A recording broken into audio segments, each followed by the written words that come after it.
台南市政府劳工局结合着工会，送物资到职业灾害的弱势家庭，希望社会各界的爱心，让因更加有力量来面对人生。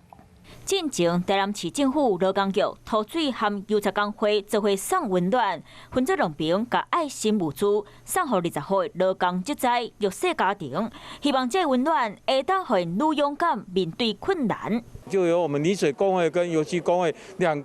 个工会结合在一起，会这样的去访视关怀20个这样的一个家庭的部分。这摆物资有台南市土水职业工会提供的2000块红包、电风、卫生纸、泡面、麻酥礼盒、豆油礼盒、沙拉油礼盒，和台南市油漆职业工会提供的身心障碍患者年菜组合，让弱势家庭唔免烦恼实在免怎传。替社会出一寡药，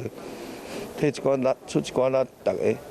互相斗相敬。我油漆工的是讲叫买这个年菜，来帮助这较艰苦人。劳工局局长讲，当年全部的工会拢会主动赞助爱心物资，送予职灾和弱势家庭，希望这一摆寒天送温暖的活动，让因过一个好年。